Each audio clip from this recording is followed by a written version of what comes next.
hearts are going faster than a roller coaster. Love like yours will surely come my way. Hey, hey, hey. Every day it's getting faster. Everyone's a goal.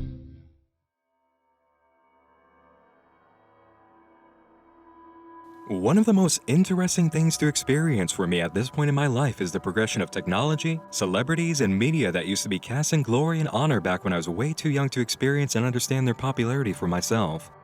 Major Hollywood films and franchises, smash hit pop singers and groups, events that mark milestones in the dawn of the new millennium.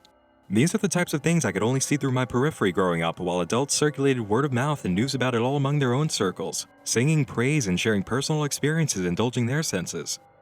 I would sit by wondering why my parents, aunts, and uncles seemed so enamored with discussion of this movie or this star or this brand new thing that was just put on the market. There's a whole world of media and stories that play out around you while you go through childhood you only feel the runoff from, and it makes you wonder just how much you're missing. As people say, you'll understand when you're older. M. Night Shyamalan's previous status as a legendary director is exactly this kind of topic for me. Movies like The Sixth Sense, Signs, Unbreakable, and The Village all came out at a time when I couldn't possibly hope to dig into them. I even have one distinct memory of my father looking around on the website for The Village in his office while I sat by, asking questions about this big movie everyone seemed so excited for, too scared to look directly at the screen as he explored some digital haunted forest while still feeling way too curious to leave.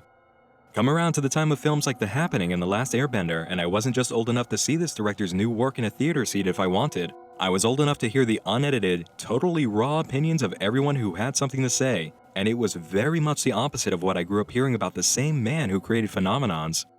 Then After Earth was made, a film the distributors tried their very best to keep M. Night Shyamalan's name off of all the way to its release date, and I really felt confused. Wasn't this the same writer and director who had been a Hollywood god while I was growing up? What happened to that status?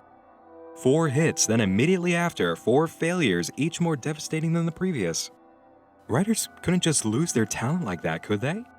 Had I completely missed the boat on experiencing that kind of thrill everyone older than me who'd watched Signs in theaters got to feel? It seemed for a while that I had. Lightning struck, then it left, and all I got to experience was thunder. This is why going to The Visit, M. Night Shyamalan's latest film, was such an odd experience. Once a legend, now disgraced, returning to his roots in the most blatant way possible using a very modern format. This was either going to be incredible or a gut-punching disappointment. I'll tell you this much coming in. The theater was a lot emptier than the premiere for Sinister 2 had been. The writing was on the wall, but I had to be more optimistic than that. And you know what? Almost immediately, my optimism was rewarded by the setup of the film's premise. From the trailers, it's very clear before we head in that this is going to be a found footage film. We spoke about the found footage trend a little bit during Sinister 2, but The Visit requires bringing up the topic again for a new reason. When it comes to this trend, there are 2 types of film. Those who have very legitimate, believable reasons for being in the found footage format, and those that just make a story excuse so they can play the gimmick and get away with it. It's been said by Thack, the guys behind Marble Hornets, that the first rule of doing found footage is to have an actual reason for characters to be running everywhere with a camera on. It can't just be happening for some flimsy reason. The Visit gives us what has to be one of the absolute best reasons it's found footage I've seen yet in a film. Our main characters, Becca and Tyler, are the children of a woman who has not spoken to her parents for just over 15 years after a major fight over her life decisions. Her kids have never met their grandma and grandpa, and getting to spend a week learning who they are is a momentous occasion that Becca sees as the perfect opportunity to begin working on her life stream of becoming a documentarian. Rebecca's character is very, very much the kind of hyper-intelligent, mature girl with analytical eyes that would do something like this and be dedicated to it. She sells the idea of a young filmmaker enamored with documentaries and indie projects so well and will definitely remind you of people you've met in life. Throughout the film, she speaks to her brother about the techniques that she's using for her project, her reasons for doing certain things, and through it all, we experience something that's equally as refreshing as a very valid reason for this being found footage. She's got a great relationship with her younger brother. Whenever they speak, it's on the same level of respect and friendship. Whenever Becca asks her brother to do something on camera, he does it right away and only hams it up occasionally.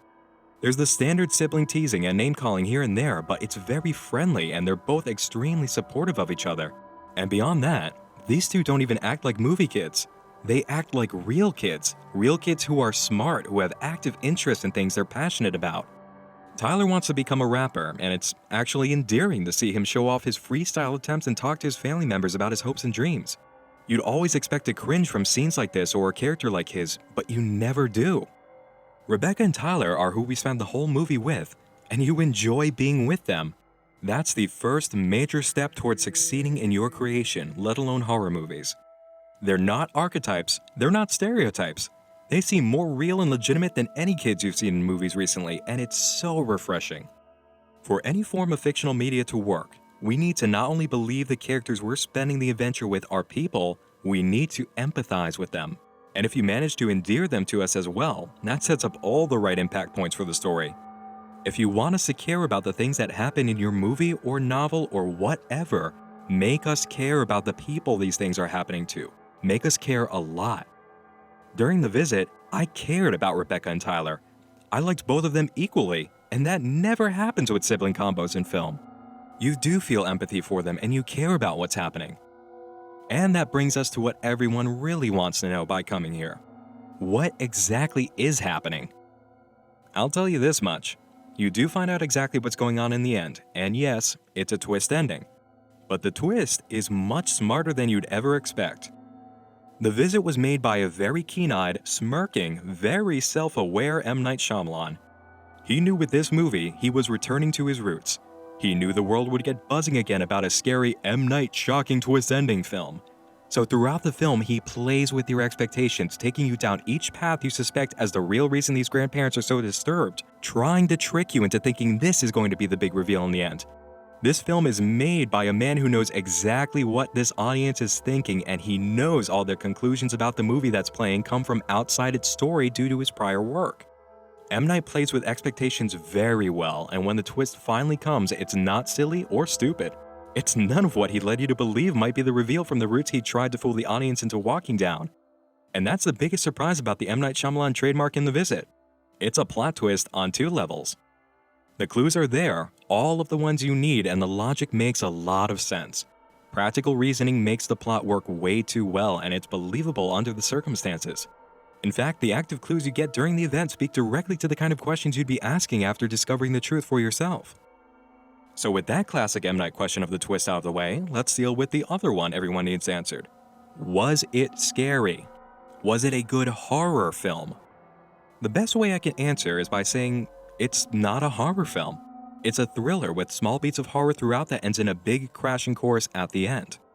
And again, when the end horror hits, it works because it's been built up by the tension and odd activity throughout the movie, and most importantly, you genuinely care about the kids as this is happening to them. Now, being that this is found footage, you'll be expecting jump scares, and I'll admit, there are a few, but they're genuine jump scares where it's a genuine threat that continues to be dangerous for at least a full minute after the pop-up hits.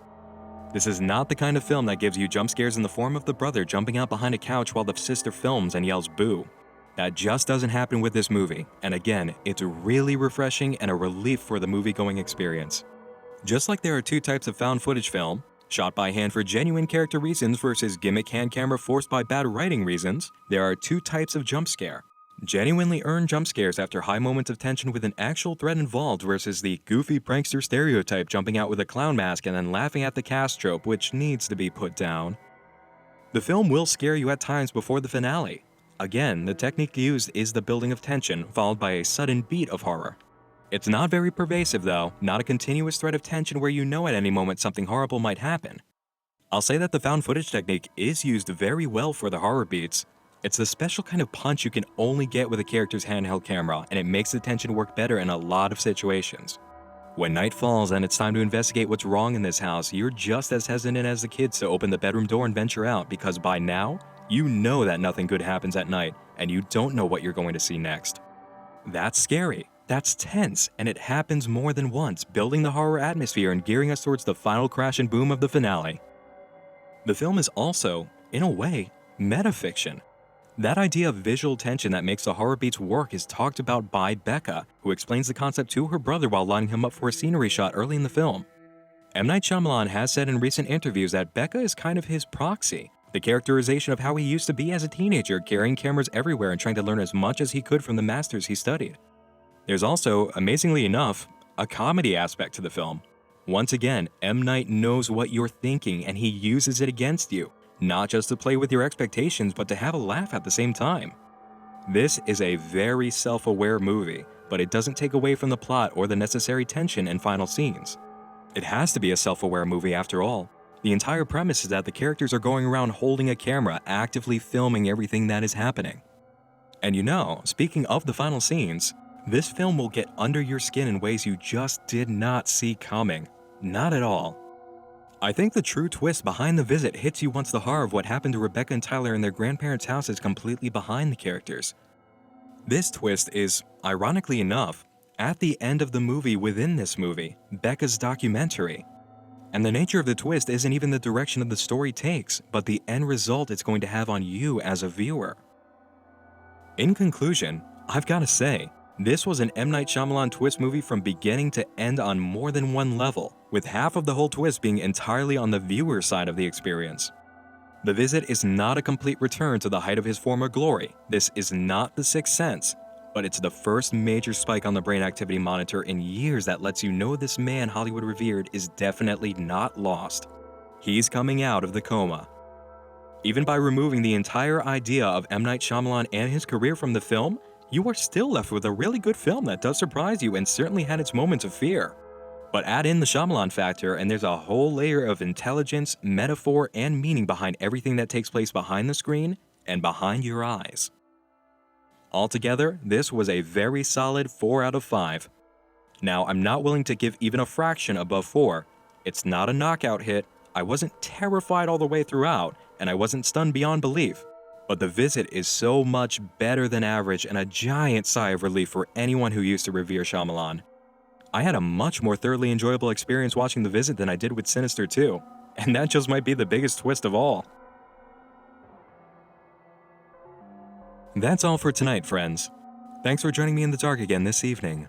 I'm Nick Nocturne, and like a bump in the night after 9:30 downstairs, I'll be seeing you again real soon. Sleep tight.